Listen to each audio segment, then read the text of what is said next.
during the apocalypse is no joke. Like, I don't mean to be extreme, but it kind of seems like what we're facing is apocalyptic levels of dysfunction, depravity. And so right now I'm gonna focus on 3 ways in which the enemy is not turning these children loose when it comes to the entertainment. Okay, and so these are things that we need to really focus on: safeguarding our homes, safeguarding our children, their ear and their eye gates.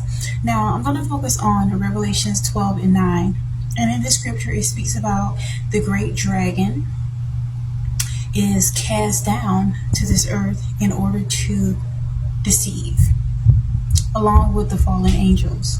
And so they're literally having a field day. There's no holds barred. And so right now you need to really be watchful of what it is that you're allowing your children to take in, because it's just very much in your face. So let's go ahead and get into number 1. So the first thing that the enemy is really coming at the children with is in the form of magic.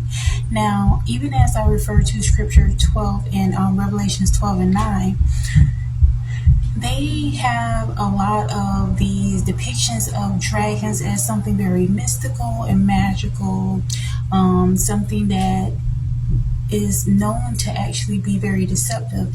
They have all kind of magical things that these dragons are doing, but in the underlying themes, it is a lot of demonic things that they're teaching your children in the form of witchcraft, in the form of magic.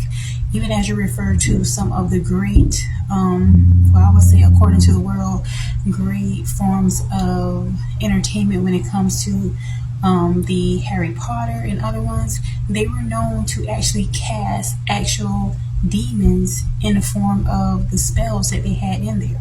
Okay, and so it's not play, it's for real, for real. So another one is, the second one is going along with the current thing, as I mentioned about the dragons and magic. The second one is monsters. Now, I also saw not too long ago that there is a lot of hype in regard to most of, especially when it comes to Disney, they love to use monsters and make them lovable and cuddly and, very misunderstood. That's how the enemy uses a lot of deception of making children feel as if they are relatable in order to drop their guard and for them to identify. So you definitely want to be careful with the things that they're watching in regard to that. The third one is sneaky grooming. Now, I noticed in a lot of the children content and the children entertainment, there is a lot of references to different positions. But yeah, it is really that bad. They're having these different characters act out different positions, y'all. I mean, for real. So with these things being so mainstream, we're not realizing the hurt and the damage that's being caused. If you're wondering why your children are trying to play house and do all kind of stuff before their time, a lot of it is because it's the stuff that they're constantly taking in.